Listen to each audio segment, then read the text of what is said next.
Producto Interno Bruto, y ya conversamos sobre el consumo, pues vamos a comenzar a hablar ahora sobre la inversión. ¿De acuerdo? ¿Ya? La inversión corresponde a la acumulación de capital físico, como hemos dicho. ¿Por qué? Porque en definitiva la inversión, ¿qué es lo que es aquello que nos va a permitir en la economía de un país? Son aquellos recursos que vamos acumulando o que vamos en alguna medida juntando, ¿para qué? Para producir otros bienes. ¿De acuerdo? El aumento de la cantidad de máquinas, edificios u otros de una empresa, eso es inversión, por ejemplo. ¿Y qué otra cosa habíamos dicho que también era inversión? Por ejemplo, el aumento de los inventarios. ¿Se acuerdan cuando hablábamos que si al comienzo de un año teníamos una cierta cantidad de stock de harina y al final, ¿no es cierto?, del año teníamos otra stock mayor de harina? Esa variación de en este caso de este producto intermedio que sería la harina, sería también parte de la inversión, ¿no es cierto?, de la economía de un país. ¿Qué es lo que determina la cantidad de capital que una empresa desea tener? ¿Y cómo se acerca a ese capital deseado? Lo hace en un instante o gradualmente. Generalmente, ¿qué creen ustedes? Gradualmente. Generalmente las empresas se van acercando, ¿no es cierto?, en el tiempo, ¿no es cierto?, al stock de capital que ellas desean. Normalmente, ¿qué es lo que hemos visto? Las empresas, además, y eso a lo mejor ustedes lo van a ver con más detalle en sus cursos de microeconomía, cómo ellas van dándose ciertos saltos cuánticos, ¿no es cierto?, en función de la capacidad de producción, ¿no es cierto?, por ejemplo, de sus plantas, digamos. ¿De acuerdo? Cómo ellas las van incrementando en el tiempo, y no es que partan necesariamente de un comienzo, ¿no es cierto?, con una capacidad de producción que va a ser su capacidad de producción máxima para esa empresa durante toda la vida. No, generalmente parte con una cierta capacidad de producción, después de algunos años que la empresa ya ha logrado madurar, ¿no es cierto?, y colocar su producto en el mercado, vuelve, ¿no es cierto?, a incrementar la capacidad, ¿no es cierto?, de ella de producción, como haciendo un nuevo, ¿no es cierto?, incremento de inversión, ¿no es cierto?, un nuevo aumento, por ejemplo, de planta, o abriendo otra planta, si tenía una única en el norte, abren otra en el sur, etc. ¿De acuerdo? ¿También, profesor? ¿Sí? También pueden ser Evidente. Es que en alguna, ahora vamos a decir aquí, por ejemplo, le definiremos el precio del arriendo capital por IRE. ¿Se fija? O sea, nosotros vamos a considerar que podemos tomar el capital en el mercado financiero. Es justamente un recurso, digamos, que no necesariamente los dueños de las empresas vamos a asumir que los tienen.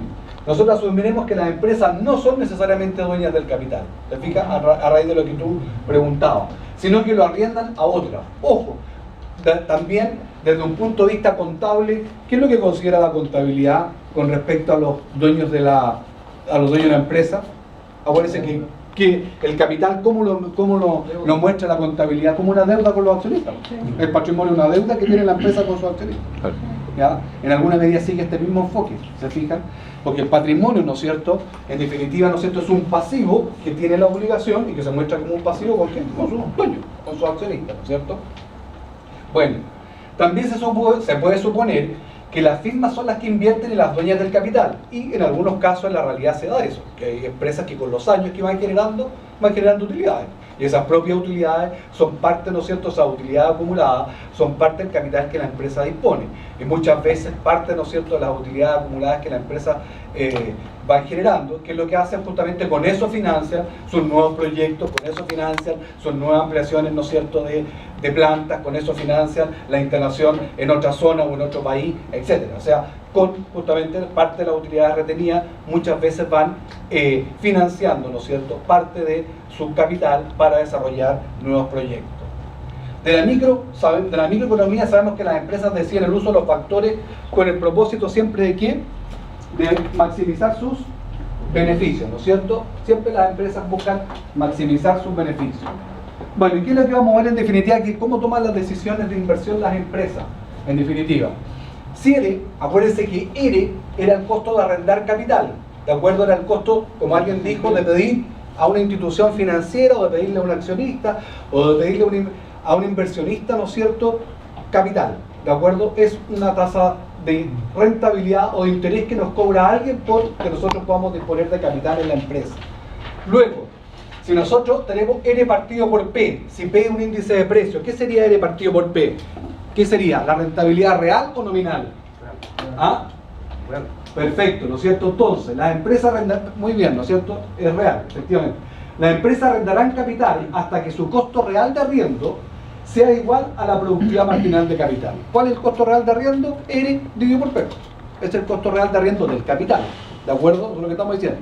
Entonces, el costo real de arriendo del capital es R, que era el costo de arrendar capital. Por ejemplo, un 10% sobre el capital, dividido por PRE, el índice de precio nos quedaría el costo real de arriendo del capital. ¿Ya? Y ¿cuál va a ser, en definitiva, lo que nos aporta el capital? ¿Cómo lo vamos a medir lo que nos aporta el capital? A través de la productividad marginal del capital. ¿Y cómo obtenemos la productividad marginal del capital? Cuanto crece la producción ante una variación, ¿no es cierto?, del capital. En definitiva, es la primera derivada de la función de producción con respecto a qué? Al capital. Ojo, acá no vamos a entrar más en más matemática que eso, sino que decir nada más que, en definitiva, la decisión de arriendo de capital las empresas, ¿cómo lo toman? Hasta igualar que el costo real de arriendo del capital sea igual a lo que el capital me aporta. Y el capital, ¿hasta dónde me va a aportar? Hasta su productividad marginal del capital. Porque ¿qué es lo que harían ustedes? Si el costo de arriendo del capital, el costo real de arriendo del capital, es menor que la productividad, ¿ustedes arriendan más capital o menos capital para seguir produciendo? Más, porque ¿no es cierto? Si el costo de arriendo del capital es menor que la productividad del capital, yo voy a arrendar más capital hasta que se me iguale. ¿Por qué? Porque tengo toda esa posibilidad de seguir ganando, ¿no es cierto? ¿Por qué? Porque voy a pagar menos por el capital de lo que el capital me va a aportar, que esa productividad que es superior al costo de arriendo real del capital. ¿Me siguen o no? Al contrario, si el costo de arriendo real del capital es mayor a la productividad, ¿voy a arrendar más capital o voy a dejar al revés? Voy a liberar capital. Voy a liberar capital. ¿Por qué? Porque estoy pagando por el capital más de lo que él me aporta. Si el costo de arriendo real del capital, ¿no es cierto?, N partido por P es mayor que la productividad marginal del capital, ¿qué hago? Dejo de contratar más capital. Al contrario, libero capital. ¿Por qué? Porque estoy pagando por el capital más de lo que él me está rindiendo. ¿Y hasta qué punto lo libero? Hasta que iguale la razón, que el costo real del capital se iguale, ¿no es cierto?, con la productividad marginal del capital. ¿Y eso por qué se da? Porque con el capital pasa lo mismo que con los demás factores productivos. Hay rendimientos ¿de qué tipo? Decrecientes. ¿De acuerdo? Hay rendimientos decrecientes. Entonces, a la medida que asumimos o le incorporamos más capital a un conjunto dado a otros factores productivos, ¿no es cierto?, hay un momento siempre que el capital comienza a tener rendimientos decrecientes. Uno dice la teoría, ¿no es cierto?, de los rendimientos decrecientes. Lo mismo que le explicaba en resumen acá. Si el costo real de una unidad de capital es menor que la productividad marginal, a la empresa le conviene contratar más capital. ¿De acuerdo? Porque cada unidad adicional les proporciona un beneficio mayor de lo que les cuesta. Es decir, la productividad marginal del capital es mayor al costo real del capital, lo que comentábamos. Dado que la productividad marginal es decreciente, a medida que aumenta el capital, habrá un punto en que esta haya caído lo suficiente para igualar los costos. Lo que hablábamos de que necesariamente eso sea por la ley de los rendimientos decrecientes. Por otro lado, cuando el costo real es superior a la productividad marginal del capital, es decir, R partido por P, costo real del capital, es mayor a la productividad marginal del capital, a la empresa le conviene arrendar menos capital. ¿Por qué? Porque en el fondo está pagando más por algo que le rinde menos. Entonces tiene que, ¿no es cierto?, liberar capital, lo que hará subir su productividad marginal. La empresa reducirá la contratación de capital lo suficiente para que se iguale el costo, ¿no es cierto?, de arrendamiento real del capital con la productividad. ¿Ya? El costo monetario de arrendar el capital R debe ser igual a la productividad marginal del capital. R igual a la productividad marginal del capital, R igual P por productividad marginal del capital. Eso sale la misma ecuación. ¿Cómo lo sacamos? Multiplicando por P los dos lados, ¿no? Y nos queda R igual P por productividad marginal del capital. ¿De acuerdo? Está ahí arriba. Donde nos quería que la rentabilidad, ojo, en este caso, ¿no es cierto?, nominal del capital R, porque ya no está dividido por P, entonces luego esto es un R nominal, la rentabilidad nominal del capital es igual a P por la productividad marginal del capital. ¿A alguien le recuerda algo esto, no, que ustedes deberían haber visto en sus cursos de microeconomía? ¿Qué otro mercado se parece mucho para tomar la decisión a lo que acabamos de comentar? ¿Acuerdan o no? Del consumidor, de la vida del consumidor. algo que ve, ojo, tiene que ver con la teoría del consumidor, sí, con las decisiones de las personas, pero hay un mercado particular donde pasa esto mismo. Sí, pero ¿de qué factor de producción? Del trabajo. Del trabajo. En lo del trabajo se toman las mismas decisiones. ¿Hasta qué punto un empresario contrata trabajo? El empresario contrata trabajo, ¿no es cierto? Hasta que el salario real, ojo, W partido por P, que es el salario real, Claro. el salario real se iguala a la productividad marginal del trabajo. Hasta ahí contrata, ¿no es cierto?, un empresario contrata trabajo. ¿Ya? ¿Por qué? Porque si el salario real, ¿no es cierto?, es mayor que la productividad marginal del trabajo, no contrata más gente porque le está pagando más que lo que le produce, que lo que le aporta. Luego deja de contratar personas. Al contrario, ¿no es cierto? Si él está pagando un salario más bajo que la productividad del trabajador, él va a contratar más personas.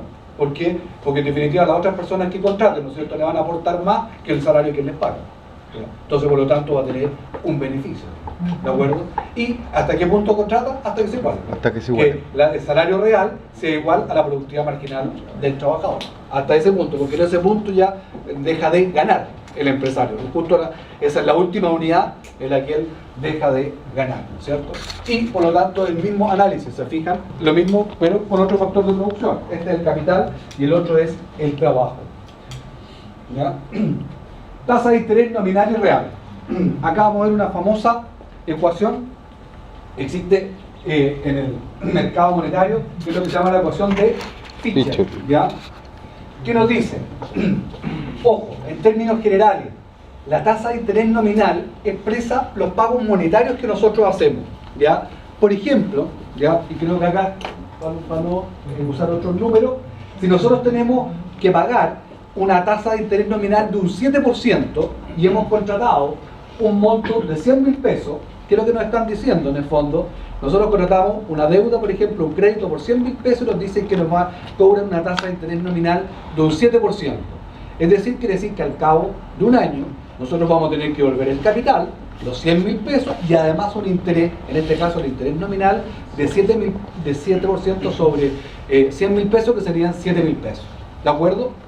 Ahora bien, si en la economía del país hay inflación y la inflación del año fue de un 2%, ¿cuánto sería el interés real que nosotros habríamos pagado? Sí, ojo, nos cobraron un interés nominal de un 7% y la inflación es de un 2%, en términos aproximados. ¿Cuánto podemos decir? Un 5%, ¿no es cierto? ¿Por qué? Porque el interés real, ¿no es cierto?, va a ser aquella diferencia que paguemos por sobre la inflación, dicho de una manera. Pues el interés real es lo que pagamos descontada la inflación, si quieren decirlo de una manera distinta, digamos, pero lo mismo. Pero hay que considerar la inflación, pues de ahí ¿por qué? Porque el dinero pierde, ¿no es cierto?, ya sabemos, capacidad de compra debido a la inflación.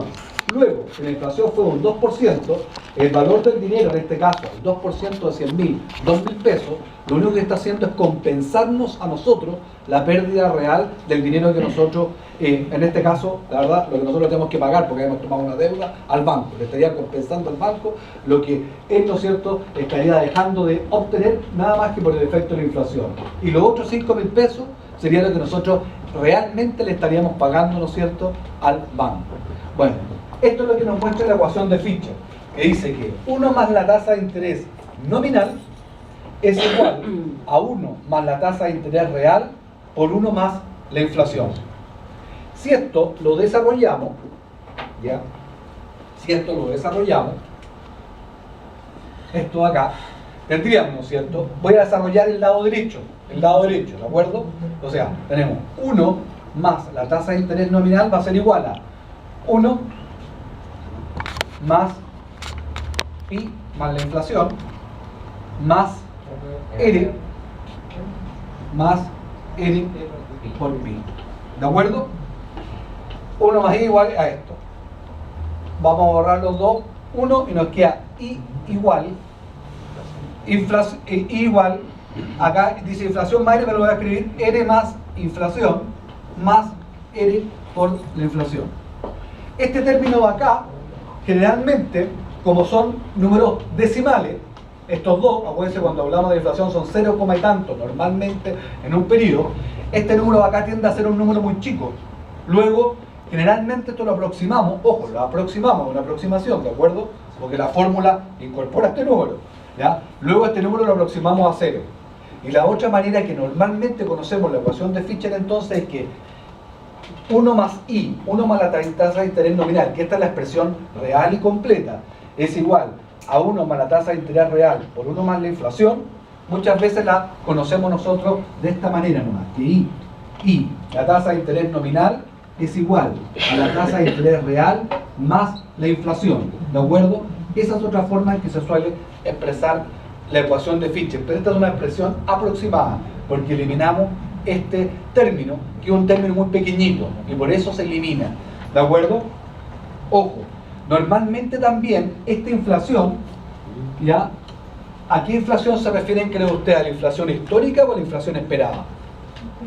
Esperada, porque la inflación histórica ya la conocemos, luego no tiene razón de ser, lo importante es lo que viene hacia adelante. Luego normalmente, y también, ojo para que lo vean, I es igual a R, la verdad, más inflación, ojo, esperada. Eso es, en definitiva, la ecuación de Fischer. ¿Qué es lo que nos interesa? Es conocer la inflación hacia adelante, no hacia atrás, porque la inflación hacia atrás ya la sabemos, ¿ya? Y lo que justamente los bancos hacen es y invierten muchos recursos todos los meses, digamos, de tratar de estimar cuál va a ser la inflación, la expectativa de inflación, la inflación esperada. Su E es igual a inflación esperada. Ojo, normalmente no se le pone LEA y uno habla de inflación nomás, pero en el fondo está hablando de la inflación esperada. Por eso se lo hago presente. No es la inflación, digamos, pasada, sino que es la inflación hacia adelante. ¿De acuerdo? Y esa es la ecuación de Fischer. I igual tasa de interés más inflación esperada. Luego, lo que decíamos recién, ¿ya? El 7% de nuestro ejemplo, el 7% debe ser igual al 5% más el 2%. Nos decía, 7% era la tasa nominal, ¿no es cierto?, de interés.